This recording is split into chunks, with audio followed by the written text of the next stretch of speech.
The morning of May 27th, 1942, broke hot and still over the Libyan desert. Field Marshal Erwin Rommel, standing in the open hatch of his command vehicle, swept his field glasses across the British fortified line at Gazala. For over a year, his Afrika Korps had proven itself the master of desert warfare, defeating larger British forces through speed, tactical brilliance, and an almost supernatural ability to anticipate the enemy's moves. The British soldiers had come to call him the Desert Fox, and even his enemies spoke his name with grudging respect. Today would be different. Today, Rommel had assembled virtually every operational tank under Axis command in North Africa for one decisive thrust, 5 full divisions, thousands of vehicles, and over 500 panzers, all poised to smash through the British defences, capture the vital port of Tobruk, and perhaps, finally, open the road to the Suez Canal and the oil fields beyond. The plan was audacious, even by Rommel's standards.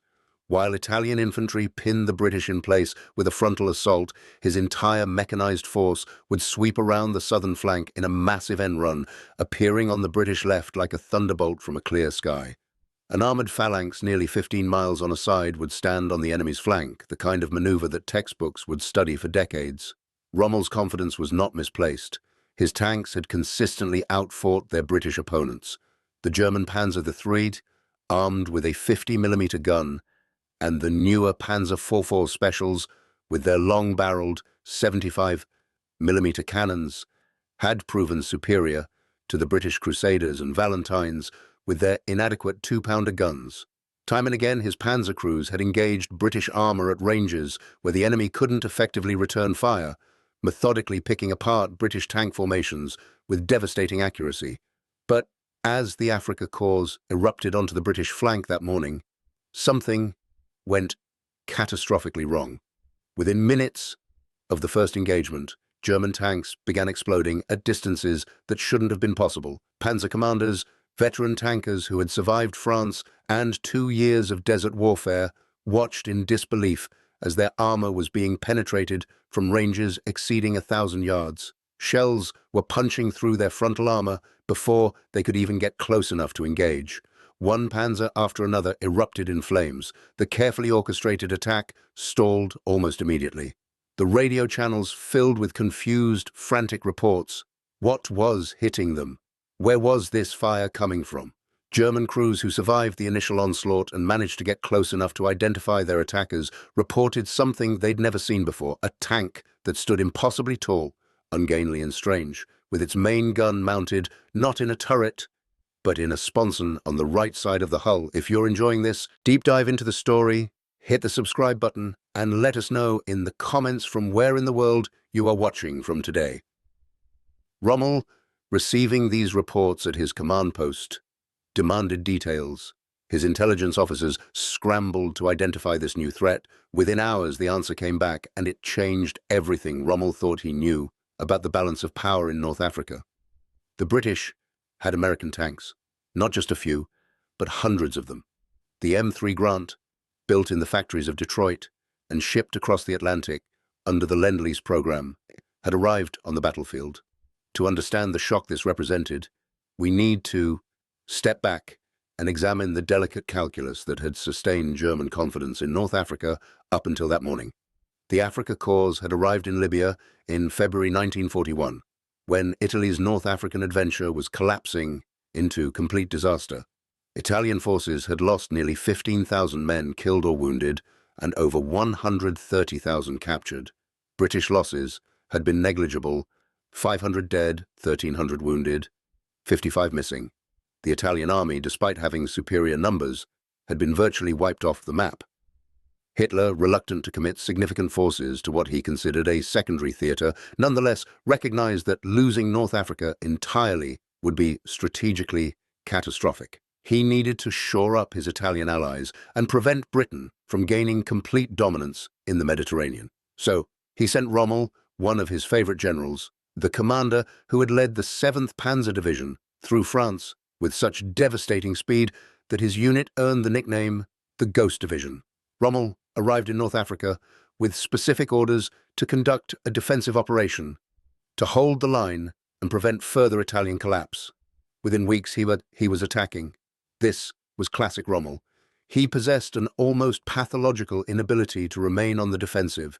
His philosophy of warfare emphasized speed, surprise, and aggressive maneuver.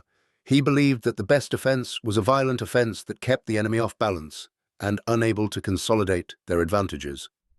And for nearly 18 months, this philosophy worked brilliantly in the desert. Rommel's first offensive in March and April 1941 drove the British all the way back to the Egyptian border, recapturing almost all of Cyrenaica, except for the fortress port of Tobruk. The German officer corps, products of centuries of Prussian military tradition, had always believed that superior training, tactical skill, and fighting spirit could overcome material disadvantages.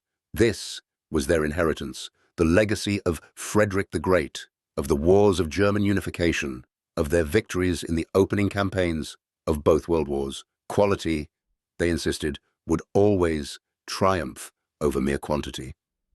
And in North Africa, facing the British Eighth Army, this belief seemed entirely validated. The British tanks that Rommel faced in 1941 and early 1942 were, to put it charitably, inadequate. The Matilda infantry tank, while heavily armoured, was painfully slow and armed with a 2-pounder gun that fired only armour-piercing rounds, making it almost useless against infantry or anti-tank gun positions. The Crusader cruiser tanks were faster, but mechanically unreliable, prone to breakdowns in the harsh desert conditions. More critically, British armour doctrine was fundamentally flawed. The British divided their tanks into 2 categories: infantry tanks, designed to support foot soldiers at walking pace, and cruiser tanks, designed for independent armoured operations. This division meant they rarely concentrated their armour effectively. German doctrine, by contrast, emphasized combined arms coordination. Rommel's panzer divisions integrated tanks, motorized infantry, artillery, and engineers into flexible combined arms teams. When British tanks advanced, they often did so without proper infantry or artillery support, making them vulnerable to German anti-tank guns, particularly the dreaded 88mm anti-aircraft gun, deployed in the anti-tank role. The German tactic was brutally effective. They would use their panzers to lure British tanks onto screens of anti-tank guns, then destroy the British armour at range, while German tanks maneuvered to exploit the resulting chaos. Time and again, British tank attacks dissolved into burning wrecks, scattered across the desert. But Rommel understood, even as his forces achieved victory after victory, that his position in North Africa was precarious. The Afrika Korps was operating at the very end of an impossibly long supply line. Every tank, every shell, every drop of fuel had to be shipped across the Mediterranean from Italy, through waters dominated by British naval and air power operating from Malta. German supply convoys suffered horrific losses. Entire transport fleets were sent to the bottom. In October 1942, the month before the decisive Second Battle of El Alamein, less than half of the supplies sent to Rommel actually arrived in North Africa. The British supply situation was exactly the opposite. They controlled the Suez Canal, their lifeline to India and the resources of the British Empire. They had functioning ports, rail networks, and established supply depots. Most critically, they had access to American industrial production through Lend-Lease. And by mid-1942, that American production was beginning to arrive in quantities that would fundamentally alter the balance of power. The M3 Grant that devastated Rommel's attack at Gazala in May 1942 was, by any objective standard, an ugly tank. It stood over 10 feet tall, presenting a massive target profile. Its main 75mm gun was mounted in a hull sponson, meaning it could only engage targets to the front and had extremely limited traverse. The design was a compromise, a stopgap, created because American industry in 1941 couldn't yet manufacture a turret large enough to mount a 75mm gun. But, ugly or not, the Grant was a quantum leap beyond anything the British had previously fielded in North Africa. That 75-millimeter gun could fire both armor-piercing and high-explosive shells. It could engage German panzers at ranges exceeding 1,000 yards and destroy them with a single well-placed shot. It could also fire high-explosive rounds against infantry, anti-tank gun positions, and fortifications, something British tanks, with their armor-piercing only 2-pounder guns, simply couldn't do effectively. The grant also introduced American tank-building philosophy to the North African battlefield. It was mass-produced, not handcrafted. It was designed for reliability over elegance. It was mechanically simple, easy to maintain, and most importantly, when one broke down or was destroyed, there was always another one arriving from the port. The British had received over 300 grants by the time of the Gazala battles, and they formed the heavy squadrons of the armoured brigades facing Rommel. When the Afrika Korps slammed into these grant-equipped formations on May 27th, the results were shocking.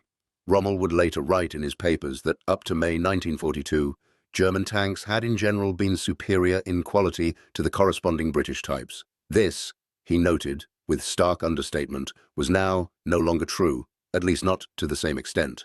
This was as close as the proud field marshal would come to admitting that his panzers had been outclassed.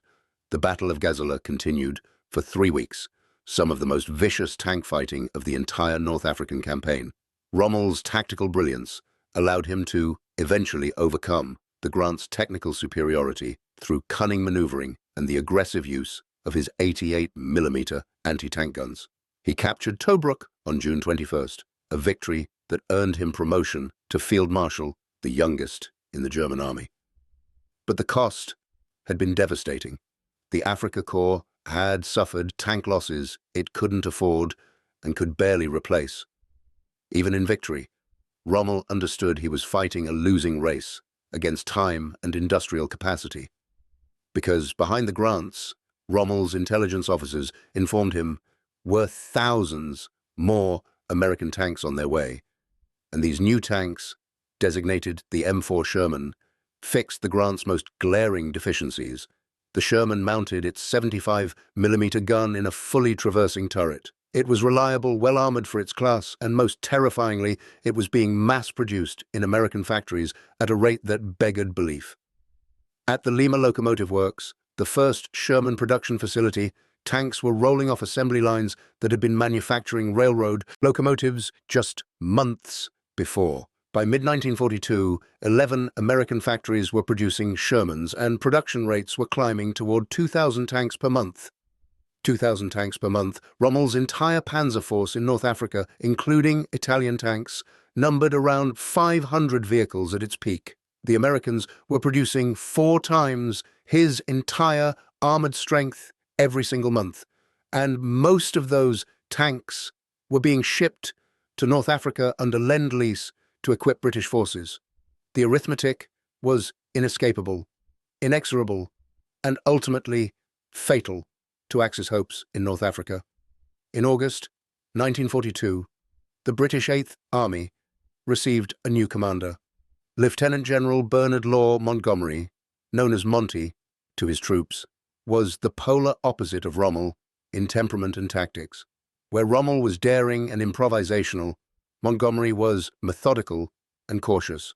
Where Rommel drove his forces forward on intuition and tactical brilliance, Montgomery believed in overwhelming material superiority, carefully applied. Churchill, Britain's Prime Minister, was desperate for a victory in North Africa. The defeats and retreats of the previous 18 months had been politically damaging and strategically worrying. He pressured Montgomery to attack immediately. Montgomery refused. He would attack, he told Churchill, when he was ready, when he had assembled enough men, tanks, guns, and aircraft to be certain of victory. Montgomery spent August, September, and early October 1942 building up an overwhelming force at El Alamein, the last defensible position before the Nile Delta. American Sherman tanks began arriving in large numbers. In all, over 300 Shermans, fresh from Detroit assembly lines, were unloaded at Egyptian ports and rushed to frontline units. Monty also received Grant's, Crusaders, Valentines, every type of tank the British had used during the North African campaign. By late October, the 8th Army had amassed over 1,000 tanks in the El Alamein sector. Facing this armoured avalanche, Rommel could muster 260 German tanks and 280 Italian tanks. But the Italian tanks were obsolete M1340 models, mechanically unreliable and hopelessly outgunned. Of the German tanks, 30 were light Panzer II models, unsuitable for tank versus tank combat. Only 210 German medium panzers could be considered combat effective against modern Allied armour. The British held a 6-to-1 superiority in tanks that mattered, and Montgomery had another 1,000 tanks in reserve, positioned in rear areas, ready to replace losses. For every tank Rommel destroyed, the British could field 5 more. In terms of quality, the British advantage was even more pronounced. At the start of the battle, the 8th Army had over 500 Shermans and Grants, equipped with guns that could destroy any German tank in North Africa at combat ranges. Rommel had only 30 of the new long-barreled Panzer IV specials, the only German tanks that could fight Shermans on equal terms. The air situation was similarly one-sided. The Desert Air Force and the RAF had over 1,500 first-line aircraft available to support Montgomery's offensive. The Luftwaffe and Italian Air Force could muster only 350 aircraft, and fuel shortages meant many of those couldn't operate at full intensity. Rommel, returning to North Africa in late October after a brief medical leave in Germany, reviewed these figures with a sinking feeling in his stomach. The mathematical reality was unavoidable. He was about to face an enemy with overwhelming superiority in every measurable category: men, tanks, guns, and aircraft. His only advantages were the skill of his soldiers, the quality of his commanders, and his own tactical genius. And he was beginning to suspect those advantages might no longer be enough. Rommel did what he could with what he had. The Afrika Korps had constructed elaborate defensive positions anchored on extensive minefields. These weren't simple mine barriers, but elaborate killing zones that the Germans called the Devil's Gardens. Hundreds of thousands of mines, both anti-tank and anti-personnel, were laid in dense belts several miles deep. Behind these minefields, German and Italian infantry dug in, with anti-tank guns positioned to create interlocking fields of fire. The panzer divisions were held in mobile reserve, ready to counterattack any British penetration. It was a sound defensive plan, perhaps the best that could be devised given the circumstances. But Rommel knew that static defense against an enemy with overwhelming material superiority could only delay the inevitable. The British offensive began at 10 o'clock on the night of October the 23rd, 1942, the night before the full moon. Montgomery needed moonlight for the complex night operation ahead. More than 1,000 British guns opened fire simultaneously in a thunderous barrage that lit the desert night. For 15 minutes, the concentrated fire of nearly every artillery piece in the 8th Army hammered German positions. Then the barrage shifted, and British and Commonwealth infantry advanced into the Devil's Gardens. Combat engineers working under fire began the painstaking and deadly work of clearing lanes through the minefields. Behind them, waiting to exploit the gaps, were the armoured brigades with their new Sherman tanks. The minefields proved more extensive and more deadly than British planners had anticipated. The assault bogged down. By dawn, on October the 24th, British tanks were still transiting the cleared paths through the mines. When daylight came, German defenders engaged the stalled British armour with everything they had. Local Axis commanders, recognizing the desperate nature of the battle, threw their panzer reserves into piecemeal counterattacks, trying to seal the penetrations before they could expand. It was exactly the wrong tactic to use against an enemy with overwhelming numerical superiority, but the alternative, allowing Montgomery's armour to break into open desert, seemed even more dangerous. The next 2 weeks became a brutal grinding match, a battle of attrition fought in choking dust and scorching heat. Montgomery kept attacking, kept feeding fresh troops and tanks into the fight. Every British attack was preceded by devastating artillery barrages that churned German positions into moonscapes of shell craters. The Shermans proved their worth in this kind of attritional fighting. They were reliable enough to operate continuously. They had the armor to withstand hits from German 50mm guns, and their 75mm guns could destroy German panzers at any range where the Germans could engage them. Most critically, when Shermans were knocked out, they were replaced. British tank strength remained essentially constant throughout the battle, while German panzer numbers steadily dwindled. Rommel, watching his forces being ground down to nothing, understood he was witnessing a new kind of warfare. This wasn't the mobile, dashing tactical brilliance he had practiced for 2 years in North Africa.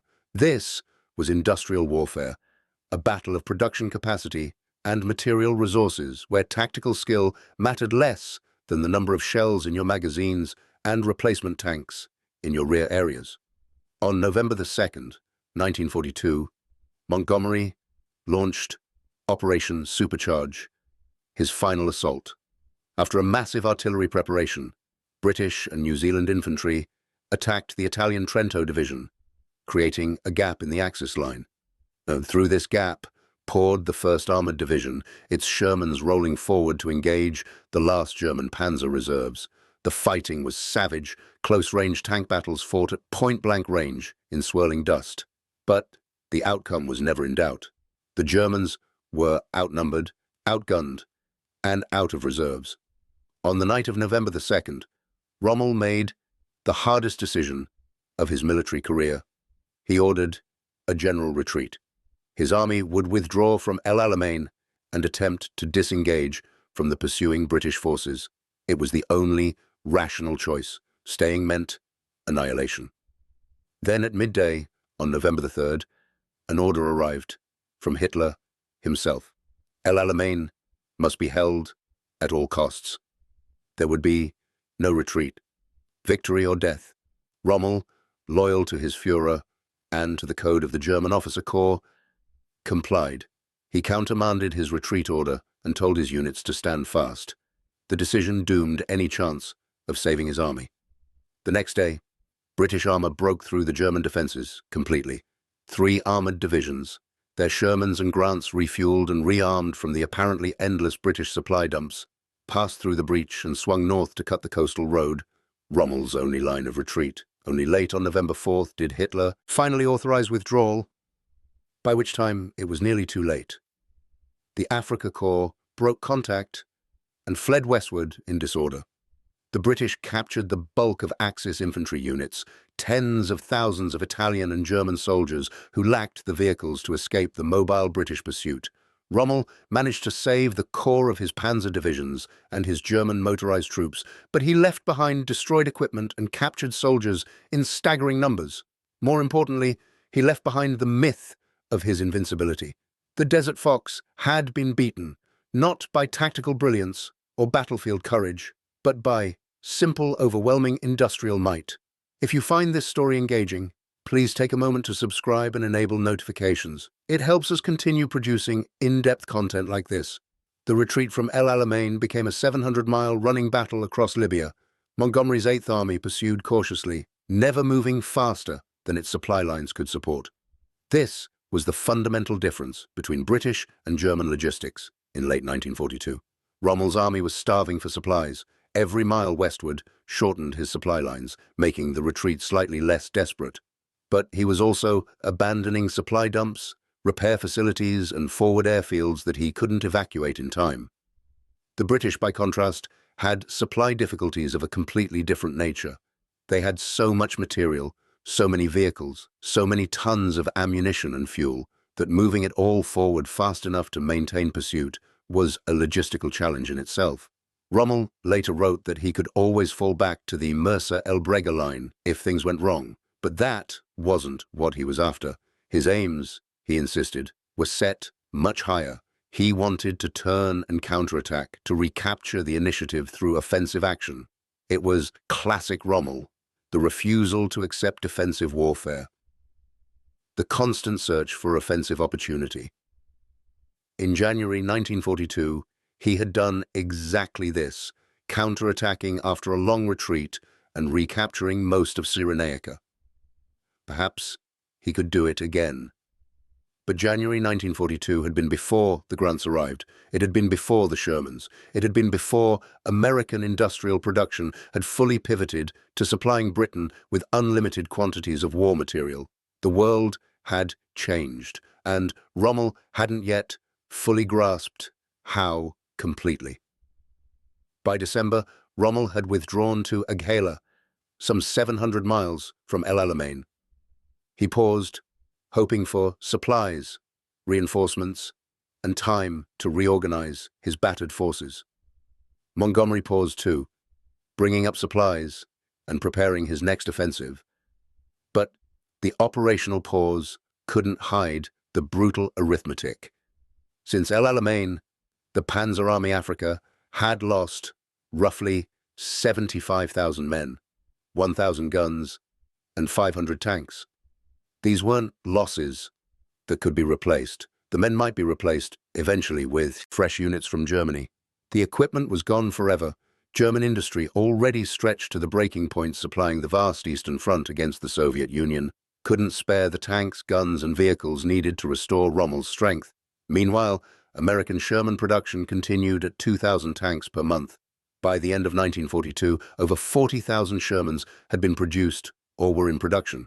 The British were receiving them by the hundreds, along with American trucks, jeeps, artillery pieces, and aircraft. Every ship that arrived at Egyptian ports carried more equipment than Rommel could destroy in a month of successful operations. The disparity wasn't narrowing, it was widening.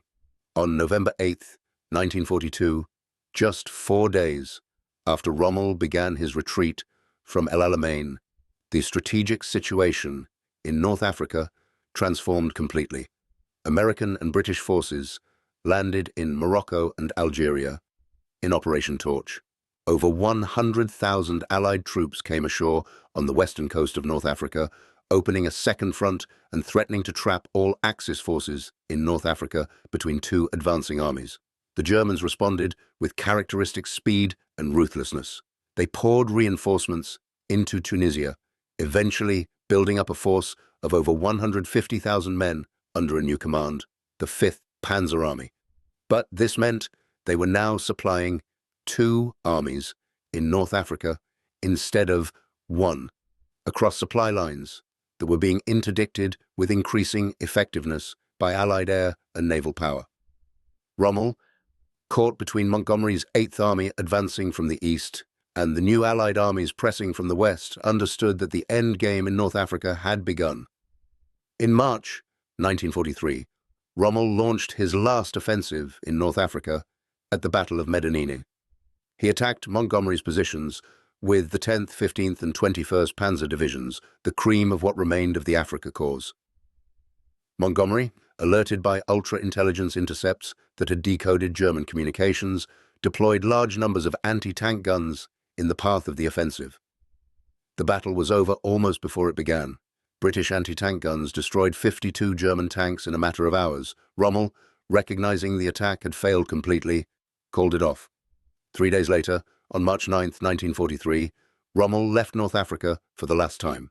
He flew to Germany, officially for medical treatment, but in reality, because Hitler's high command knew the battle for North Africa was lost and wanted to preserve Rommel's propaganda value. Command in North Africa passed to General Hans-Jürgen von Arnim. The fighting continued for 2 more months, a slow strangulation of Axis forces as Allied armies closed in from east and west. On May 13, 1943, the remaining Axis forces in Tunisia surrendered. 275,000 German and Italian soldiers, including the remnants of the once mighty Afrika Korps, marched into captivity. It was one of the largest mass surrenders in military history, comparable to Stalingrad. The North African campaign was over. Germany had lost. What had Rommel learned during those 2 years in North Africa? What lessons had he drawn from his victories and ultimately his defeat? His own writings and the accounts of those who served with him reveal a commander who had come to understand something profound and disturbing about the nature of modern industrial warfare. Rommel had arrived in North Africa believing what every professional German officer believed, that quality would triumph over quantity, that superior training tactics, and fighting spirit could overcome material disadvantages. For 18 months, facing the British alone, this belief had seemed entirely valid. His Afrika Korps, though outnumbered, had consistently defeated larger British forces through tactical brilliance and aggressive maneuver. But the arrival of American equipment in large quantities had changed the equation fundamentally. Rommel had witnessed firsthand the impact of the M3 Grant and the M4 Sherman, tanks that were individually inferior to the best German panzers in some technical specifications, but which arrived in quantities that made individual technical superiority irrelevant. A Panzer IV Special, with its long 75mm gun, might be superior to a Sherman in a one-on-one duel. But when you were facing decisive Shermans for every Panzer, technical superiority meant nothing. The British could afford to lose tanks in quantities that would have crippled the Afrika Korps. They could afford to use their Shermans aggressively, even recklessly, because there were always more Shermans arriving at the ports. They could afford massive artillery bombardments that consumed shells at rates that German quartermasters considered criminally wasteful, because American factories were producing ammunition faster than the British could fire it. Rommel came to understand that he wasn't just fighting the British Eighth Army, he was fighting American industrial capacity, the combined output of factories in Detroit, Pittsburgh, and Los Angeles. And that was a battle that couldn't be won through tactical genius or battlefield courage. It was a battle of production statistics, of how many tons of steel each nation could produce, of how many tanks rolled off assembly lines each month. And in that battle, Germany was hopelessly outmatched. The numbers were simply staggering. By the end of 1942, American factories were producing more than 2,000 Sherman tanks per month. That was more tanks in a single month than the entire German tank force in North Africa at its peak strength. American aircraft factories were producing heavy bombers at rates that exceeded Germany's entire annual bomber production. American shipyards were launching cargo ships faster than German submarines could sink them. The mathematics of industrial warfare were inexorable. Germany, with its carefully crafted, precision-engineered panzers, each one a minor masterpiece of military engineering, was being buried under an avalanche of mass-produced, good-enough American equipment. The Sherman wasn't as technically advanced as the later German Panthers and Tigers. It wasn't as heavily armored or as powerfully armed, but it was reliable. It was easy to maintain. It was available in unlimited quantities, and it kept coming. That last point was what broke the German defenders psychologically. No matter how many Shermans they destroyed, there were always more. German veterans of the Eastern Front transferred to face the Western Allies in Italy or later in France made telling comparisons. The Russians, they said, were fanatics who accepted horrific casualties and kept attacking in human waves. The Americans, by contrast, rarely made human wave attacks. They didn't need to. The Americans simply brought so much firepower to bear, so much artillery, so many tanks, so much air support, that they reduced German positions to rubble before advancing. When an American infantry unit encountered a German strongpoint, they didn't launch a costly frontal assault. They called for artillery. If artillery didn't solve the problem, they called for tanks. If tanks weren't sufficient, they called for airstrikes. If the position was near the coast, they might even call for naval gunfire from battleships sitting offshore. Only after the position had been systematically obliterated from every direction did American infantry move forward to occupy the ruins.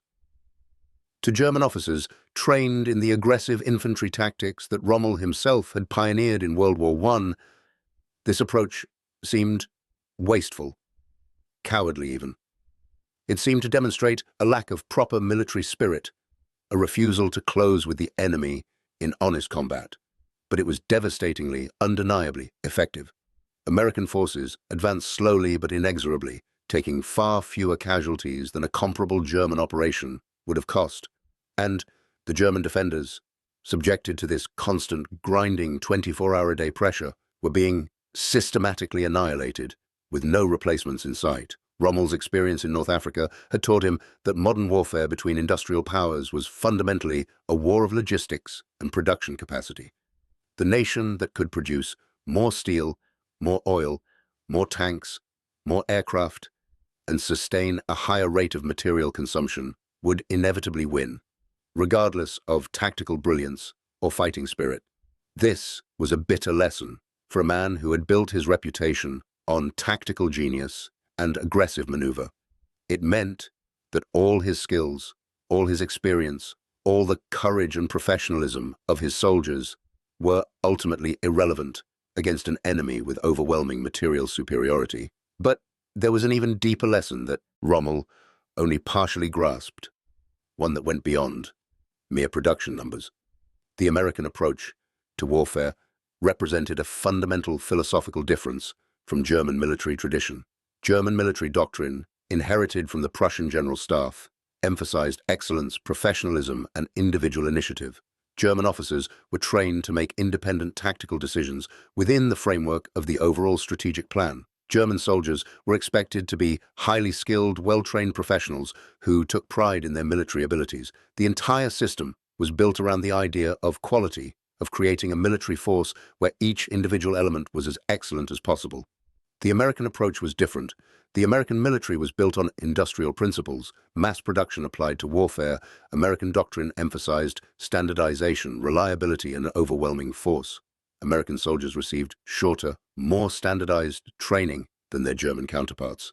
They weren't expected to be military professionals with decades of experience. They were ordinary citizens, farmers, factory workers, clerks, who had been given enough training to be competent and then equipped with massive amounts of firepower to compensate for any deficiencies in individual skill. American equipment followed the same philosophy. The Sherman tank wasn't the best tank in the world by any technical measure, but it was good enough, and more importantly, it was produced in quantities that made technical perfection unnecessary. American logistics was based on overwhelming abundance rather than precise calculation. German quartermasters calculated the minimum supplies needed for an operation and delivered them with maximum efficiency. Waste was a sin. American quartermasters, by contrast, oversupplied everything. They wanted to ensure that no unit ever ran short of ammunition, fuel, or food, even if that meant accepting massive waste and inefficiency. This created situations that German officers found literally incomprehensible.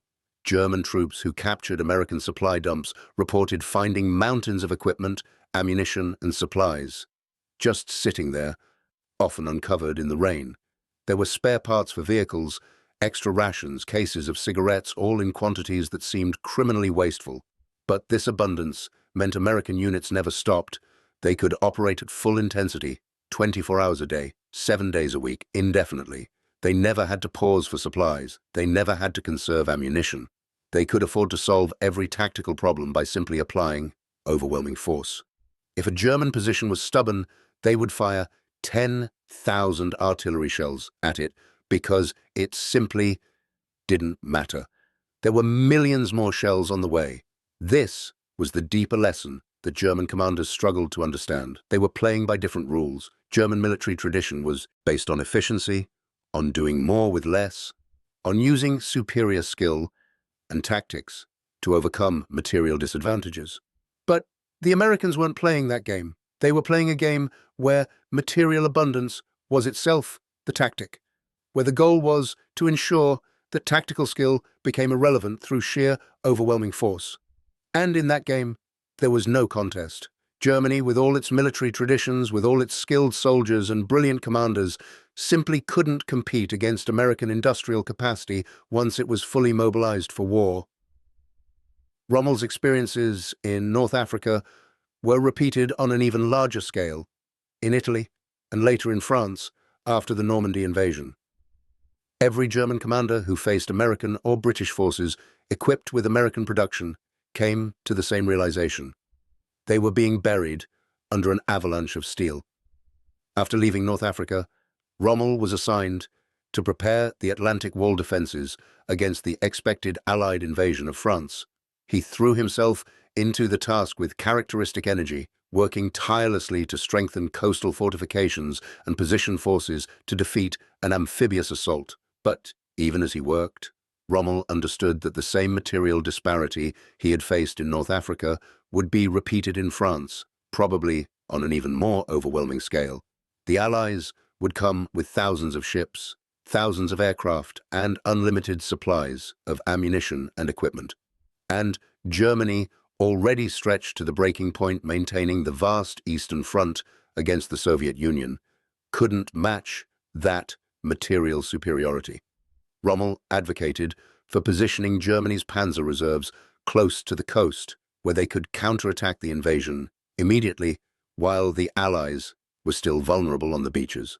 Other German commanders argued for holding the panzers inland, out of range of Allied naval gunfire, and committing them only after the invasion's main thrust was identified. The debate was never fully resolved before D-Day arrived on June 6, 1944.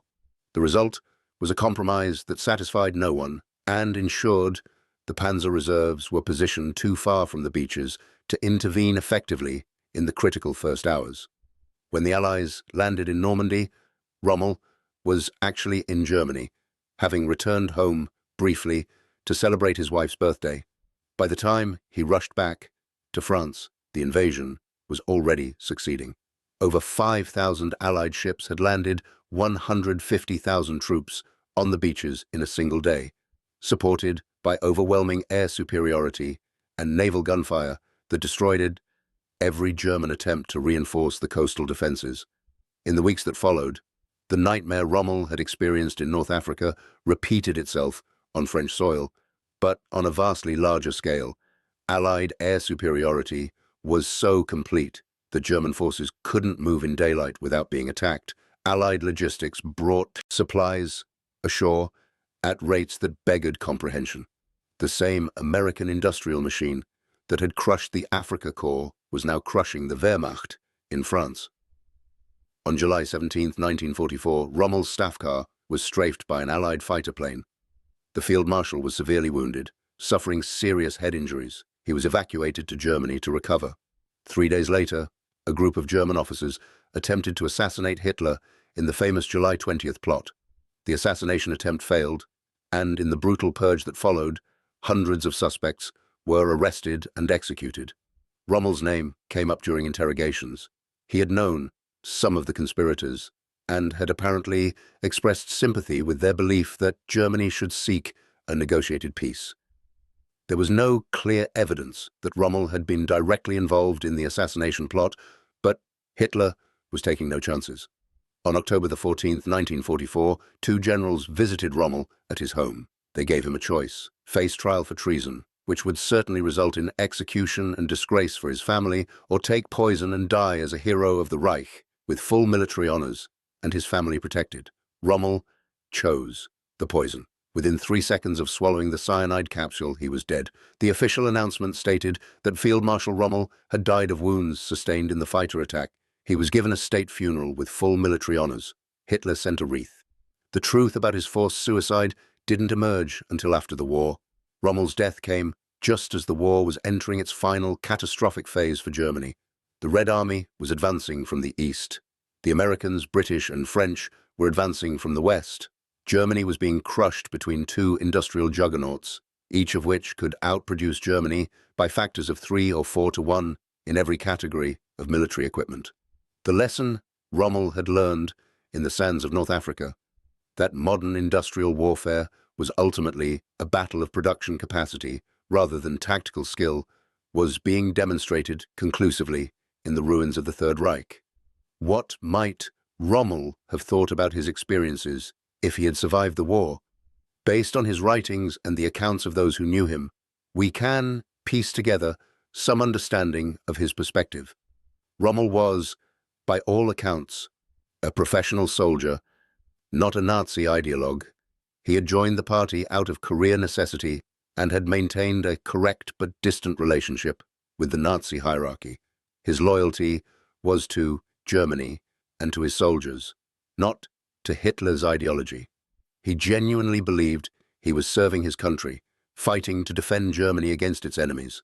The realization that this fight was futile, that Germany's material disadvantages made defeat inevitable, regardless of battlefield skill or courage, must have been profoundly demoralizing. Rommel had built his entire career on the idea that superior leadership and tactical excellence could overcome material disadvantages. His experiences in France in 1940 and in the early North African campaigns had confirmed this belief.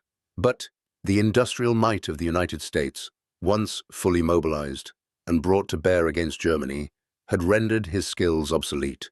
All the tactical genius in the world couldn't overcome a 10-to-1 disadvantage in tank production or a 5-to-1 disadvantage in artillery ammunition or complete enemy air superiority. The Desert Fox had been caught in a trap not of tactics, but of economics, of production capacity and resource availability. He had fought brilliantly with inadequate resources for as long as possible, achieving victories that military academies would study for decades. But in the end, the mathematics were inexorable. Germany simply couldn't match the combined industrial output of the United States, Britain, and the Soviet Union. And in modern industrial warfare, that disparity was decisive. For those of us studying this history decades later, the lessons remain relevant. The North African campaign demonstrated several fundamental truths about warfare between industrial powers. Material superiority matters, and once a certain threshold is crossed, it becomes decisive. Tactical brilliance and fighting spirit can achieve local victories and delay defeat, but they cannot overcome overwhelming material disadvantages in a sustained conflict. Industrial capacity, the ability to produce steel, oil, munitions, and equipment in vast quantities, determines the outcome of prolonged wars between industrialized nations. The nation that can replace its losses faster, that can supply its forces more reliably, that can sustain higher rates of consumption, will eventually prevail regardless of battlefield skill.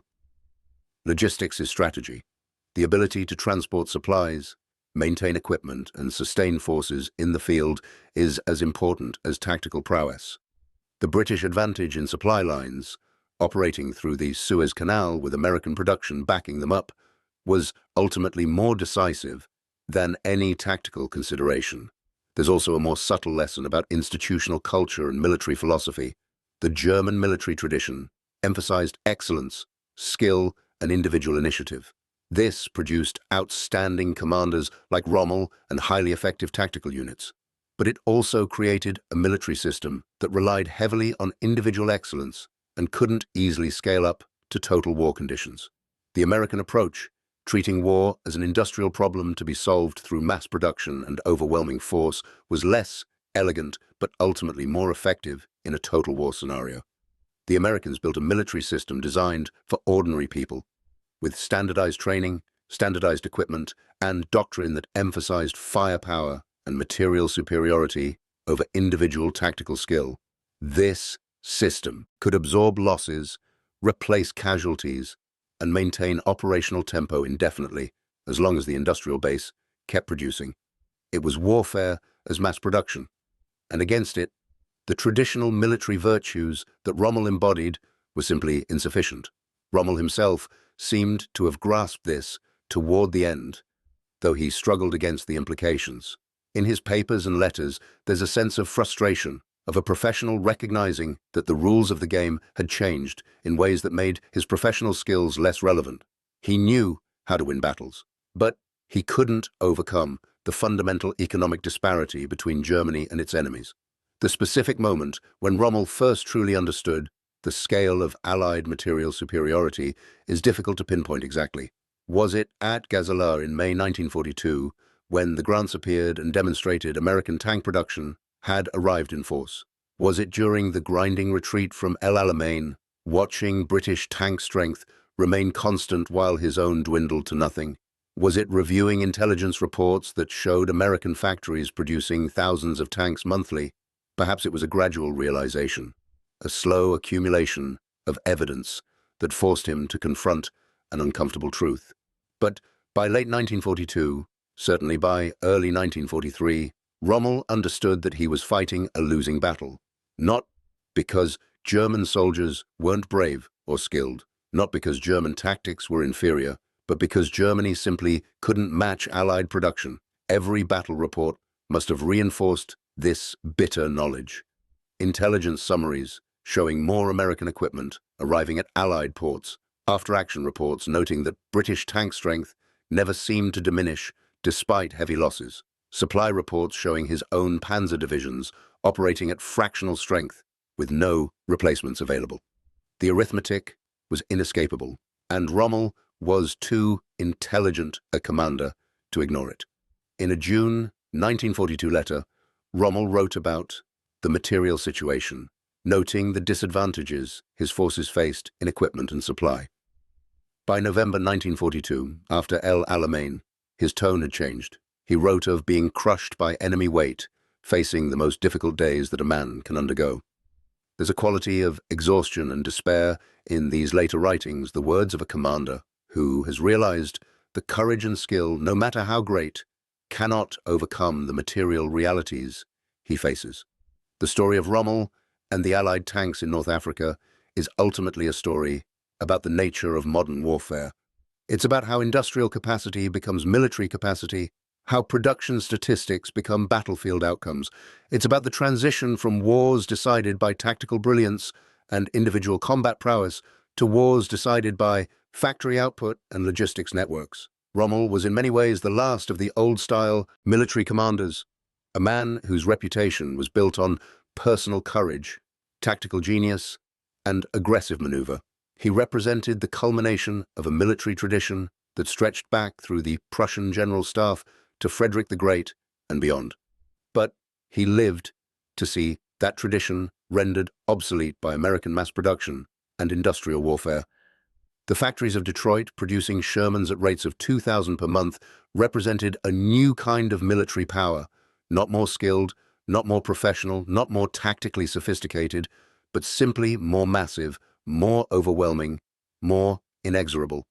It was power measured not in the excellence of individual soldiers or the brilliance of commanders, but in tons of steel produced annually, in barrels of oil pumped daily, in the capacity of shipyards and munitions plants. Against that kind of power, deployed with competent leadership and adequate logistics, traditional military virtues became insufficient. Courage couldn't stop an artillery barrage of 10,000 shells. Tactical skill couldn't overcome a 10-to-1 disadvantage in tank numbers. Fighting spirit couldn't conjure fuel and ammunition from thin air when supply lines were cut. Rommel learned these lessons in the harshest possible way, through defeat and retreat, watching his magnificent Afrika Korps ground down to nothing by an enemy that could replace losses faster than he could inflict them. The 600 tanks he might count in British formations at El Alamein was sobering enough, but the intelligence reports informing him that 6,000 more were on the way from American production. That was when the mathematical certainty of defeat must have become undeniable. He was facing not an army, but an industrial system, not a military force, but the combined output of a continental economy. And there was no tactical maneuver, no brilliant offensive, no amount of courage or skill that could overcome that disparity. In the end, the Desert Fox, perhaps the most talented tactical commander of the North African campaign, was defeated not by a better general, but by something more fundamental and more modern.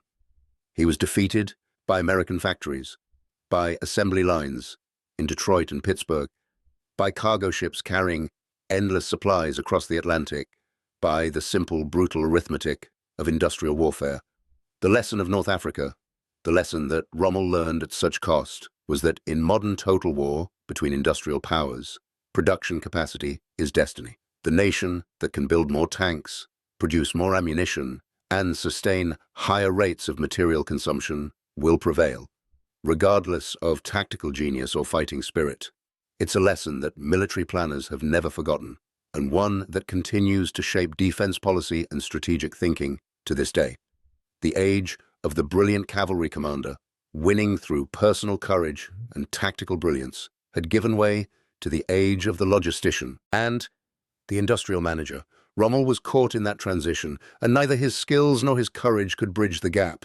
Thank you for watching. For more detailed historical breakdowns, check out the other videos on your screen now, and don't forget to subscribe.